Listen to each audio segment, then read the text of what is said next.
a cada momento das nossas vidas. Queridos, hoje à tarde,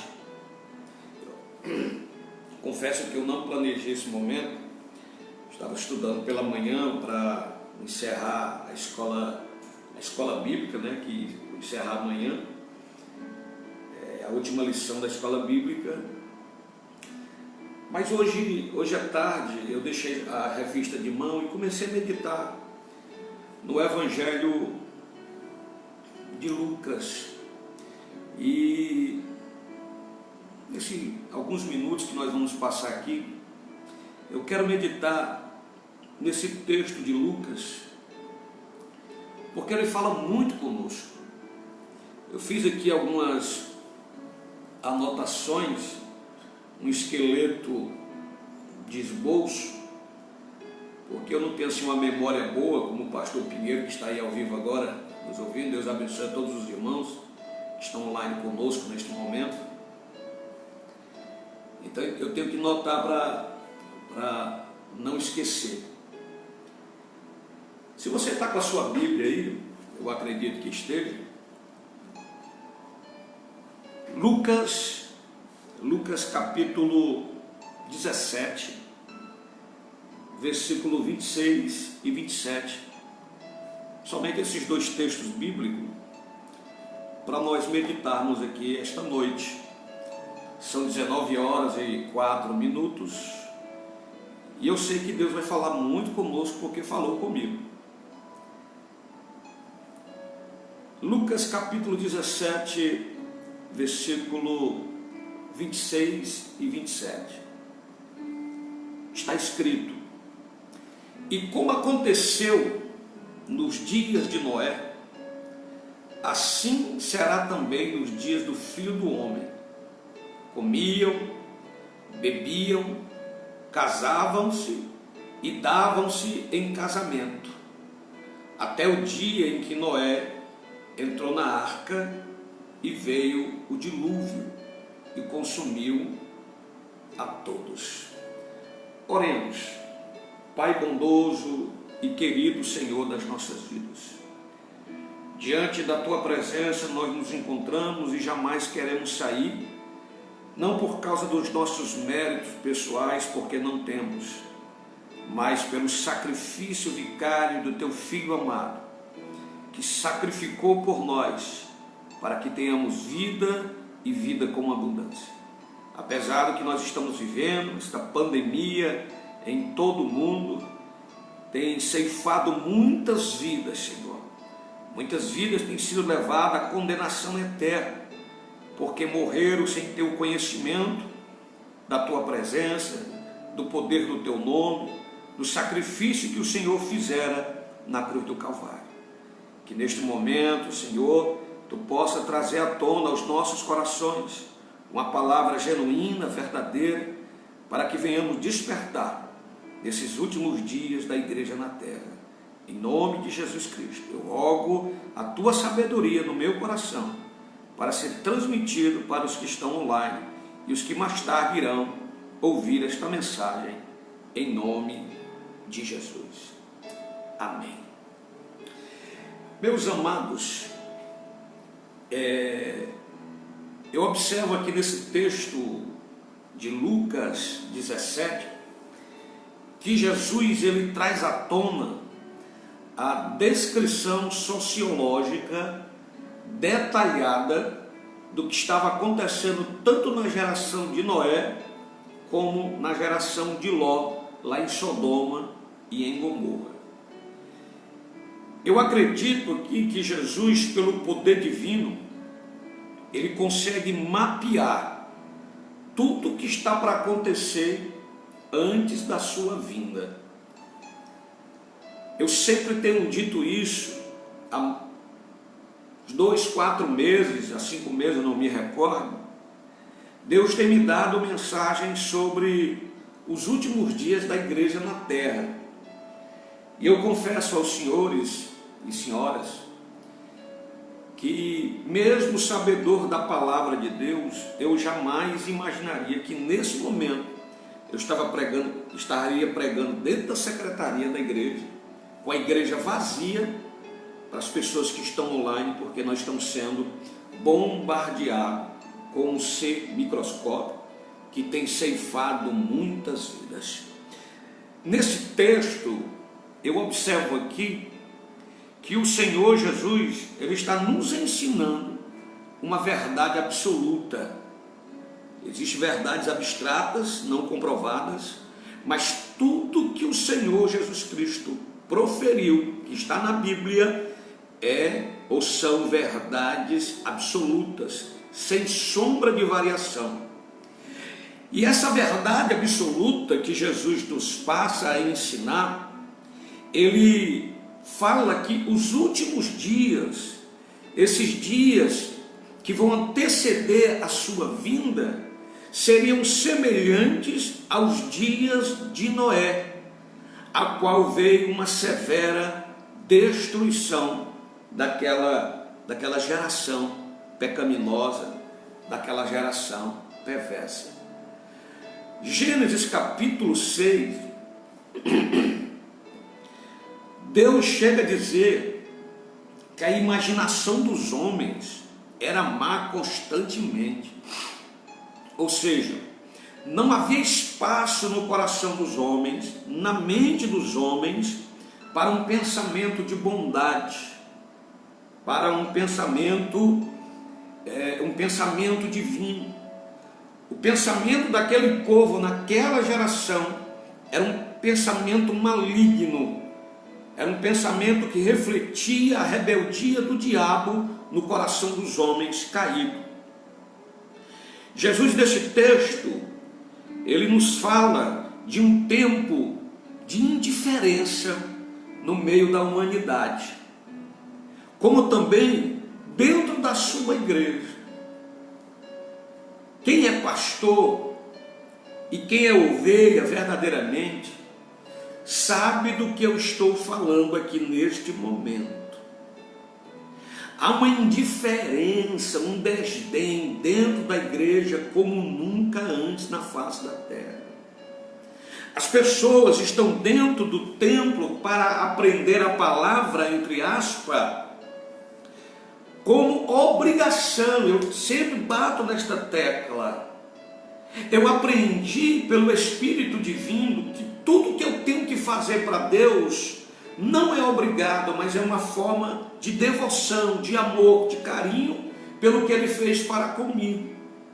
Mas eu vejo nesta geração atual uma indiferença, como Jesus retrata a indiferença do povo da geração de Noé. Aqui nesse texto bíblico, Jesus nos fala de um tempo de deboche. Enquanto Noé pregava, o povo debochava. Enquanto Noé anunciava que o dilúvio vinha, o povo ficava indiferente, despreocupado. E é o que acontece nos dias de hoje. Aqui Jesus ele vai falar nesse texto bíblico de Lucas as características daqueles que não se preocupavam com a vinda do dilúvio. Esse dilúvio representa a vinda de Jesus. Representa a catástrofe que vai acontecer quando a igreja de Jesus for tirada da terra. E o pior é que as pessoas que estão dentro dos templos, eu não falo da igreja, porque a igreja para mim é uma instituição espiritual, mas eu falo dos templos, as pessoas estão indiferentes, ao ponto de não ter a ideia que elas que estão se auto-enganando, o juízo para elas será pior do que essa geração que está do lado de fora dos templos, que nunca ouviram a palavra de Deus, ou se ouviram, nunca fizeram conta. Entretanto, nunca entraram num templo, nunca levantaram a mão para dizer que estão confessando Jesus. Mas eu vejo uma geração dentro dos templos se auto-enganando. Quem nunca viu, mesmo sendo pastor, você sentado do lado de uma pessoa, na hora da pregação, na hora da mensagem, onde o Espírito estaria usando o pregador daquele momento, e a pessoa fica indiferente do lado, fica arrumando conversa com alguém, pegando o celular para falar com alguém. Ela fica indiferente do que está sendo pregado naquele momento, que é para salvação, para santificação da vida dela. Mas ela simplesmente debocha da palavra de Deus. quando o texto diz assim: comiam, bebiam, casavam-se e davam-se em casamento, está falando de pessoas que só pensam na terra.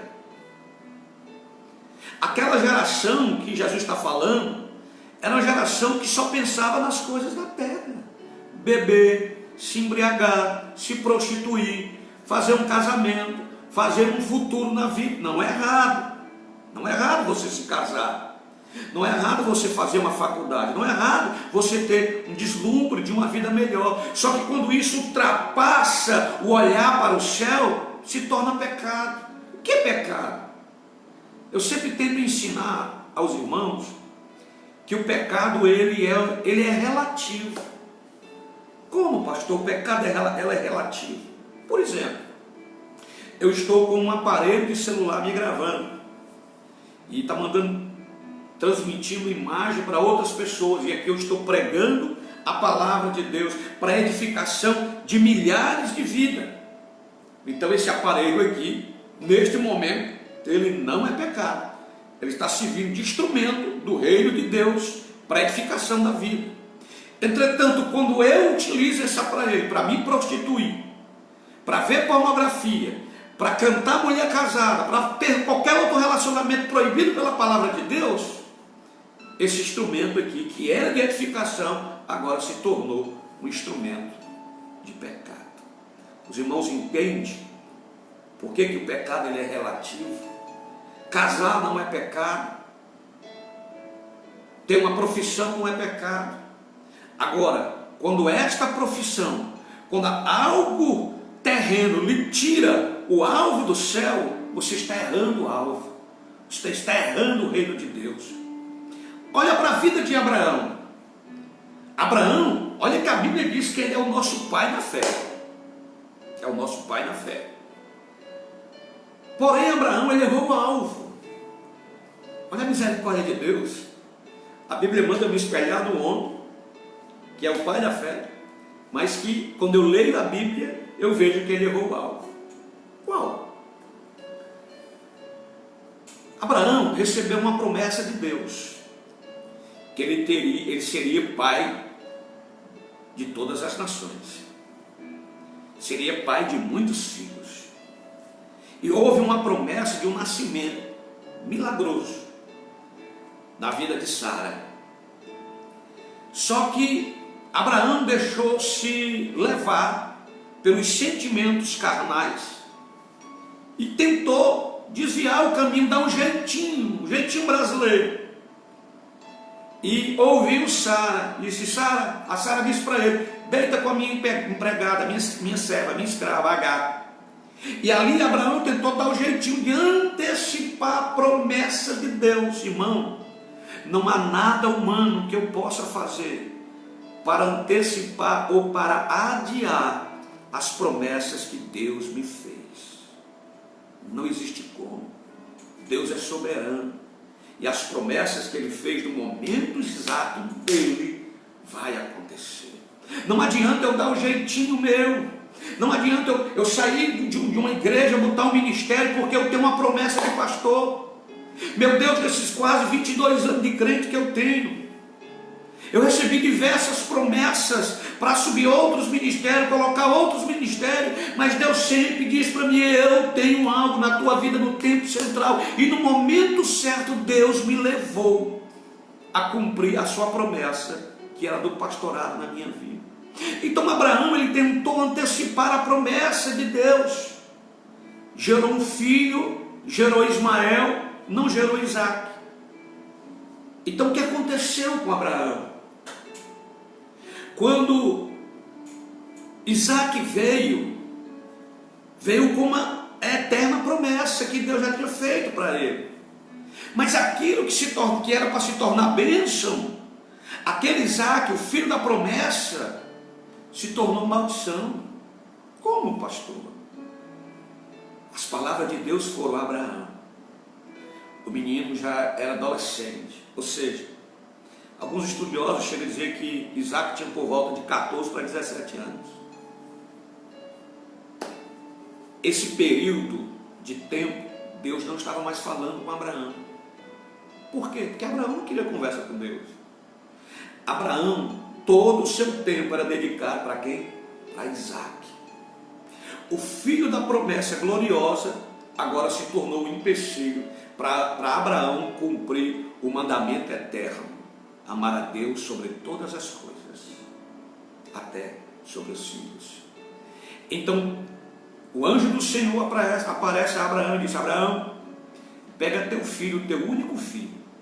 Lembre-se, Abraão não tinha só Isaac, Abraão já tinha Ismael.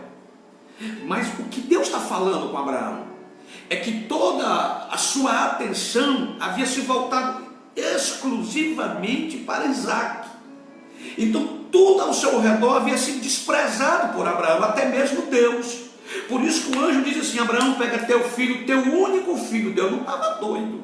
Deus sabia que Abraão tinha Ismael. Inclusive Deus já tinha feito promessa também na eternidade já para Ismael. Mas agora o anjo aparece e diz: pega teu filho, teu único filho, vai-te à terra de Moriá, e lá eu te mostrarei um monte a qual deve sacrificar o menino. Abraão precisou sacrificar no coração Isaac, para que o primeiro amor voltasse novamente.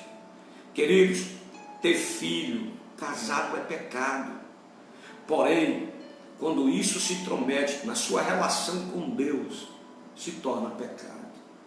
É isso que nós temos que entender. E o que Jesus está falando aqui é que aquela geração colocou na sua vida as coisas seculares em prioridade.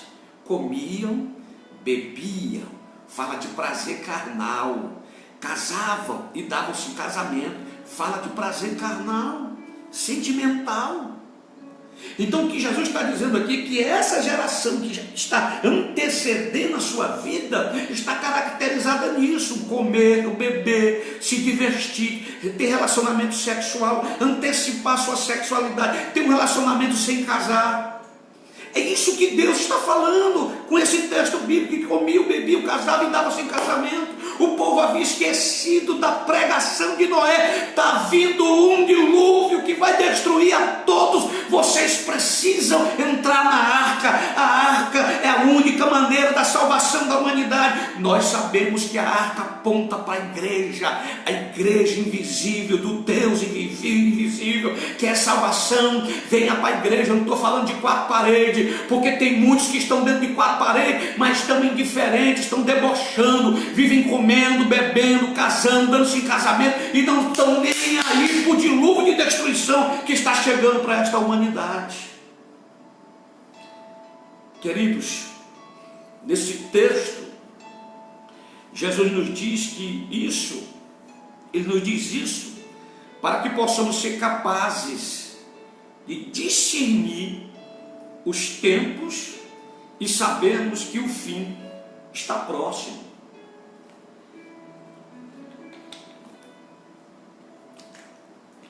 Lucas, capítulo 12, versículo 39, Jesus já alertava sobre isso, e nós temos discernimento sobre o tempo do fim. Ele vai dizer assim: sabe, porém, isto, se o pai de família soubesse a hora que havia de vir o ladrão, vigiaria e não deixaria roubar a sua casa.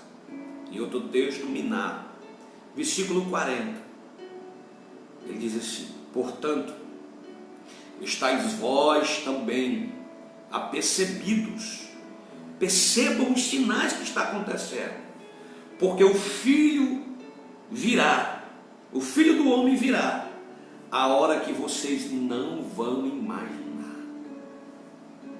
Meu irmão, sabe o que Jesus está dizendo aqui? Que vai ser um dia comum. Vai ser um dia comum. Será um dia comum para mim e para você. Vai ser de repente. De repente, a porta vai se fechar. De repente, a igreja vai se elevar. De repente, os desviados vão ter que voltar. E de repente vão perceber que aquela igreja, que esta igreja que santifica, que está na presença do Senhor, não estará mais. O desespero que vai acontecer, a agonia que vai acontecer para estas pessoas. Os ímpios, eles não vão perceber, porque eles não têm entendimento da verdade. Eles vão dizer que foi um disco voador. Eles vão dizer que as pessoas se mataram na praia, ou qualquer coisa, desapareceram. Entendeu? Mas quem conhece a verdade, mas não a pratica, vai saber que Jesus veio buscar sua noiva. E eles ficaram. Eles permaneceram, porque simplesmente ignoraram os avisos dos sinais, ou os sinais que estão acontecendo do tempo do fim. Esta noite, amados, eu gostaria de dizer que há forças neste momento, operando. As mesmas forças que operaram na geração de Noé, as forças demoníacas que operaram naquela época, estão operando nos dias de hoje. Eu quero falar aqui para pessoas espirituais. Ontem à noite, escute, eu estava inquieto, muito inquieto. Não sei se por causa desse pigar da garganta, um pouquinho de dor de cabeça que eu estava sentindo, mas eu estava inquieto, muito inquieto. Eu não conseguia dormir, me virava para um lado, para o outro. E quando eu estava pegando no sono, a minha esposa deu um grito. E eu acordei, toquei nela, disse: o que foi? E ela disse: o que foi que eu disse? Isso tudo é um grito, eu não entendi. Ela disse: eu vi um ladrão entrando na nossa casa. E eu imediatamente me levantei e comecei a orar. Eu disse: meu filho, vamos fazer um culto novamente. E começamos ali a cultuar a Deus com 3 hinos da harpa, uma oração, uma palavra, outra oração, pedindo a misericórdia de Deus. De repente ela me disse: meu filho, quando você me acordou, que eu virei, eu vi um ser encostado no nosso guarda-roupa, um ser sem forma, uma coisa horrível. Eu comecei a me arrupiar todo, como eu estou aqui nessa secretaria. E ali eu comecei a repreender. Amados irmãos, as mesmas forças que operaram na geração de Noé, é as mesmas forças que operam agora. Existe um mundo espiritual que precisa ser discernido, não por isso aqui, pelo raciocínio humano, mas pelo Espírito. Nós temos que entender que há uma operação demoníaca que impediu das pessoas ouvir o Evangelho lá na geração de Noé. Ali era boas novas para aquele povo, e aquele povo não entendeu, não quiseram ouvir. Enquanto Noé estava pregando, eles estavam debochando. Tem muitos pastores dando sua vida pregando o Evangelho, e as igrejas continuam rebeldes, sem querer ouvir Deus falando. Nós estamos vivendo os últimos momentos. Aquela geração, elas receberam uma operação satânica, setas malignas, para enganar aquele povo. Entendeu? E aquelas forças estão operando aqui para te enganar, para que você se sinta satisfeito, enganado, sentado no templo. Não, eu estou bem aqui no templo, eu tenho paz no templo. De repente, nós somos arrebatados e você fica. Não pode. Olha o que Jesus vai falar em Mateus, no capítulo profético de Mateus 24, 24, ele diz assim, porque surgirão falsos cristos e falsos profetas, e farão tão grandes sinais e prodígios que, se possível fora, enganariam até os escolhidos, irmão. Não fique pensando que o diabo vai se materializar ali como aquele ser esquisito. Às vezes Deus nos dá essas revelações, como deu a minha esposa, e já deu muitas vezes a mim. Mas o diabo, ele vai se materializar dentro do coração de falsos cristos, de falsos profetas, para te enganar com um evangelho mentiroso. Eu já vivenciei isso, irmão, de pessoas não aguentarem essa doutrina e saírem da igreja, não voltarem mais, procurar as igrejas, procurar os líderes que tragam mensagem para massagear o seu ego, porque eles não aguentam ser confrontados pelo evangelho genuíno, verdadeiro, autêntico. Eu não fui chamado por Deus para encher linguiça, para contar a história de carochinha. Eu fui chamado por Deus para pregar a verdade. Doa a quem doer. Se for para me apresentar eu, minha esposa, minha família, com mais 2 ovelhas, com uma ovelha, amém. Não adianta eu ter uma multidão de pessoas, as pessoas não estão ouvindo o que Jesus está falando. Tem muitos líderes que não foi eles que se levantaram, mas foram as pessoas que se levantaram, como Pedro fala. Por eles não suportar essa doutrina, eles vão levantar líderes conforme as suas concupiscências, seus desejos carnais.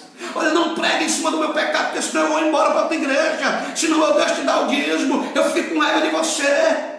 Daqui a pouco eu faço uma panelinha, boto você para correr da minha igreja, porque a igreja é minha. A igreja não é minha, a igreja é do Senhor Jesus Cristo.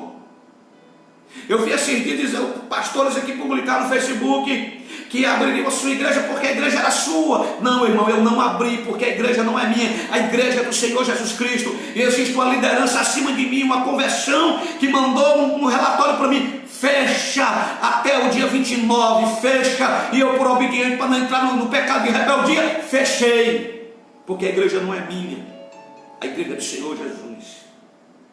E se Deus colocou líderes acima de mim, eu tenho que respeitar. Mesmo eu sendo pastor, presidente de uma igreja, eu tenho que respeitar a minha liderança, que Deus constituiu como autoridade da diretoria da igreja, da nossa convenção. Escute, a palavra de Deus nos mostra alguns aspectos do tempo do fim, e nós precisamos entender isso. Esses aspectos nos lembram de como estamos nos últimos dias e que temos uma missão a cumprir antes de sair deste mundo. Qual é a missão que eu e você temos aqui, irmão? Qual foi a missão que Jesus nos deu? Ide por todo mundo, prega o evangelho a toda criatura. Quem crê e for batizado será salvo, porém quem não crê já está condenado. Mas esse ide de Jesus não é para ser feito de qualquer jeito, não. Nesse ide eu tenho que ir em santidade e tenho que voltar em santidade. Nesse ide eu tenho que ir em obediência e voltar em obediência. Nesse ide eu tenho que ir com frutos e voltar com frutos.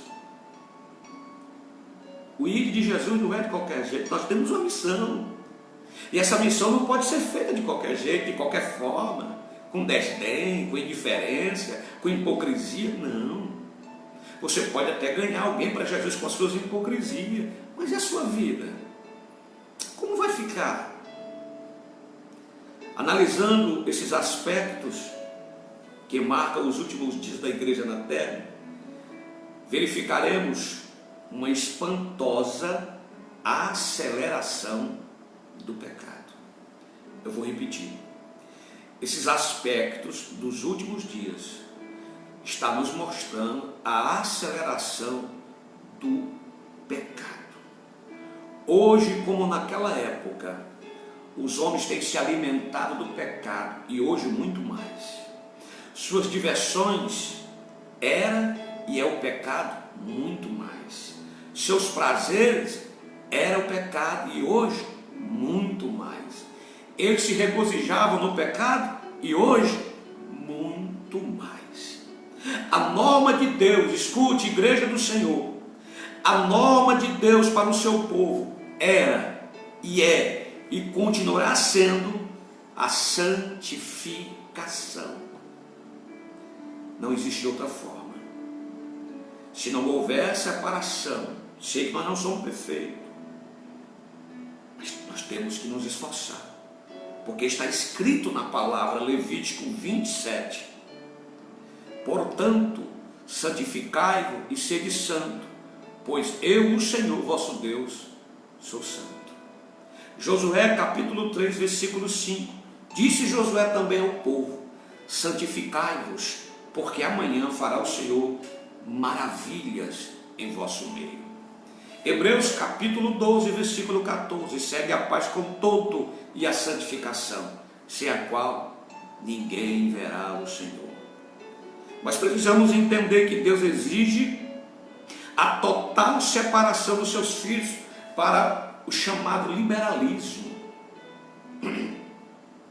Há um liberalismo dentro das igrejas, uma falta de pudor, de normas eclesiásticas, de respeito. Às vezes eu vejo os mais novos,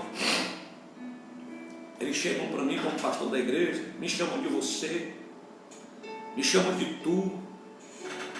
Aí eu dou só uma olhada.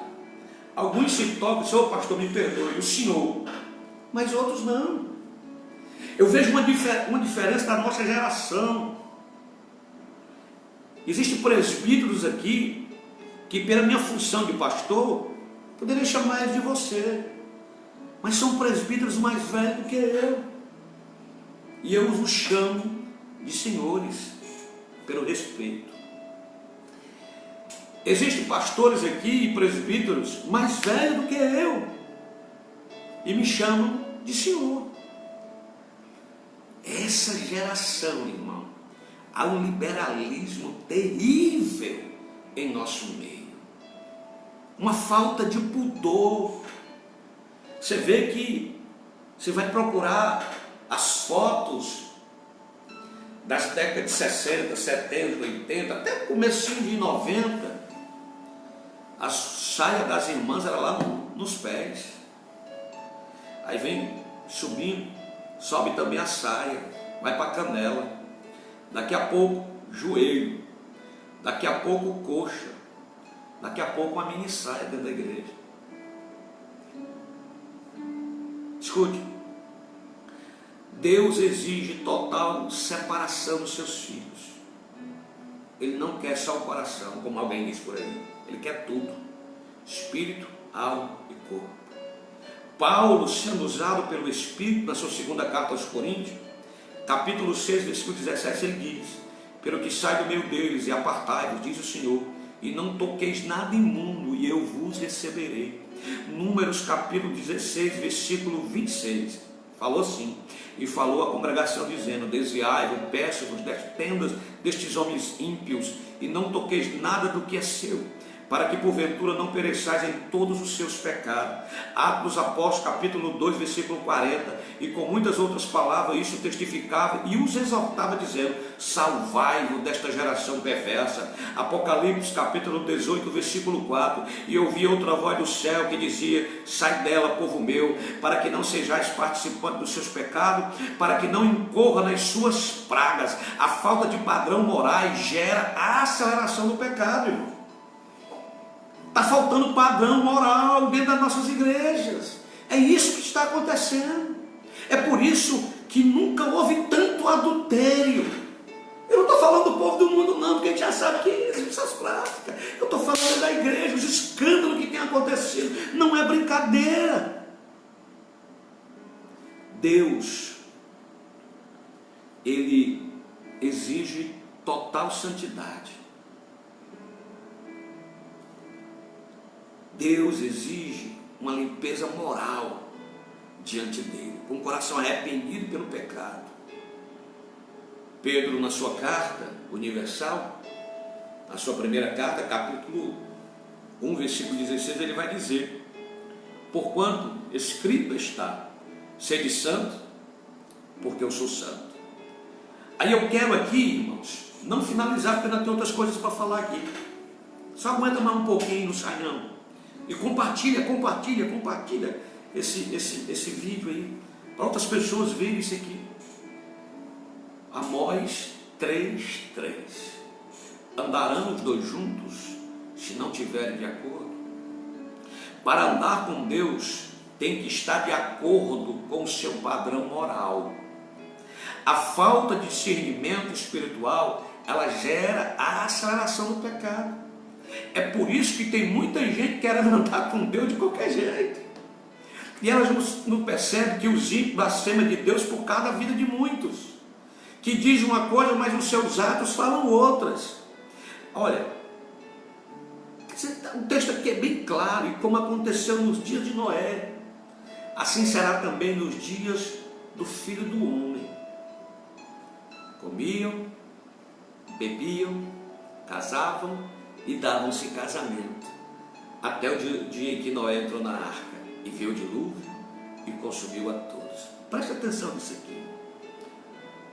Os homens estão cegos para o espiritual, estão iludidos no materialismo. Irmãos, esta pandemia arrastou as pessoas para dentro do lar. Alguns comércios tiveram que ser fechados. Tem pessoas que estão perturbadas, arrancando os cabelos, porque nunca mais botaram o fio metal na sua mão. Estão preocupados mais com o materialismo do que com essa enfermidade. Estão preocupados mais com o seu ser, com o seu privilégio, do que o sinal desta enfermidade que está apontando para a vinda de Jesus. Estão cegos para as verdades das Escrituras Sagradas. Estão cegos para as exigências do Deus Santo e o juízo eminente que Ele trará a esta geração má e corrupta. Olha o que Paulo fala, usado pelo Espírito Santo, na sua segunda carta a Timóteo, capítulo 3, versículo 1. Ele diz assim: sabe, porém, que nos últimos dias sobrevirão tempos difíceis, trabalhosos, porque haverá homens amantes de si mesmos. Sabe o que é que eu aprendo aqui nesse texto? Que Satanás, ele é responsável pela parcela da cegueira, como se encontra em 2 Coríntios capítulo 4, versículo 4.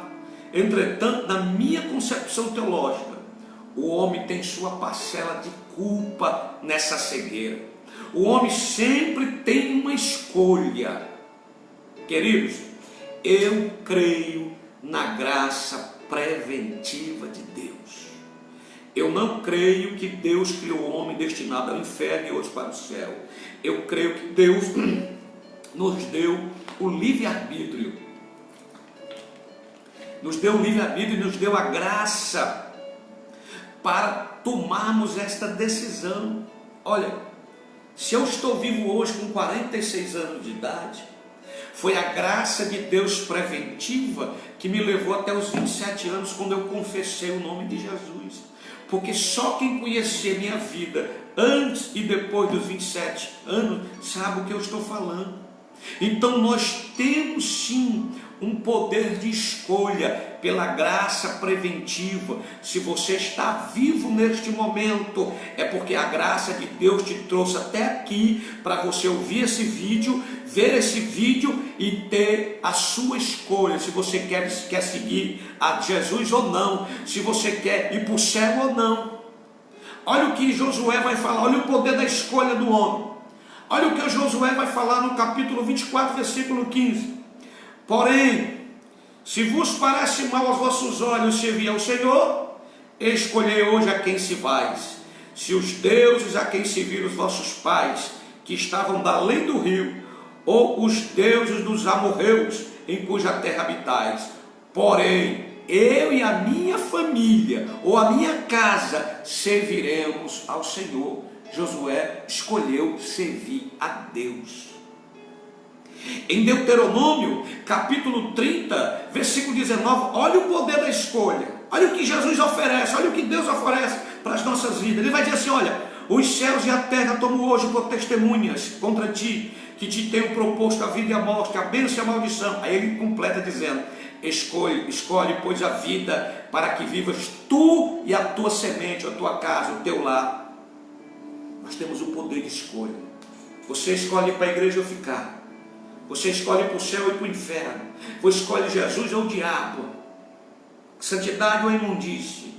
Você tem o poder de escolha. O segundo aspecto aqui, para eu encerrar, para não ficar muito longo essa transmissão.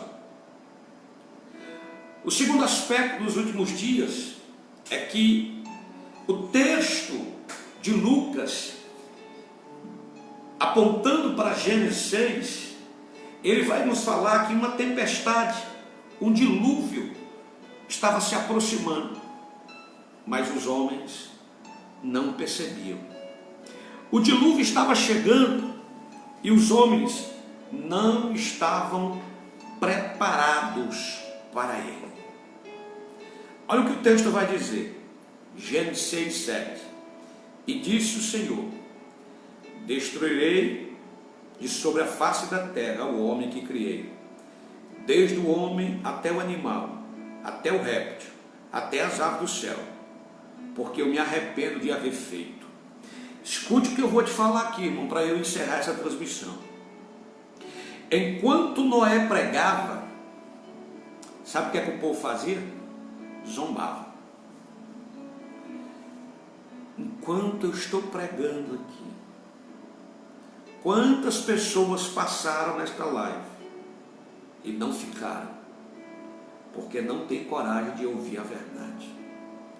Enquanto Noé estava pregando, está vindo um dilúvio, vai destruir a todos. O povo estava zombando dele. Enquanto Noé pregava, o povo achava melhor comer e beber, achava melhor se divertir. Enquanto Noé pregava, o povo achava que jamais poderia acontecer um dilúvio. Enquanto Noé pregava, era ridicularizado por aqueles que não acreditavam no perigo que estava chegando. Enquanto Noé pregava e fazia a obra de Deus, muitos estavam pensando no material. O povo não quis acreditar no aviso do pregoeiro da justiça. Não quiseram acreditar que o dilúvio estava vindo. As gotas do dilúvio estavam no horizonte, mas eles não quiseram enxergar. O arrebatamento e a grande tribulação estão no horizonte, e o homem ainda não está preparado para o encontro com Deus. Por isso vou encerrar aqui dizendo as palavras do Senhor Jesus Cristo. Mateus 24, 44. Por isso estáis vós apercebidos também, porque o Filho do Homem há de vir a hora que não penseis. Tenha cuidado, porque a qualquer momento Jesus está chegando e haverá um juízo. Aliás, esse juízo já começou. Essa pandemia é um aviso do juízo de Deus que está por vir. Uma tribulação como nunca houve na face da terra. Se tem alguém gemendo, se tem alguém chorando por causa dessa pandemia, imagina o que está para vir a esta geração. Que o Senhor, bom Deus, ilumine a tua mente, o teu coração, o teu espírito, e que você se prepare, porque a qualquer momento Jesus vem buscar a sua igreja. E se você é a igreja do Senhor Jesus Cristo, fique preparado, fique apercebidos nos sinais que estão para vir. Amém? Meus queridos, antes de eu fazer aqui uma oração, deixa eu falar para vocês. Durante essa semana, toda vida que possível, amanhã, se Jesus permitir, eu estarei dando a escola dominical, que era para ser domingo final.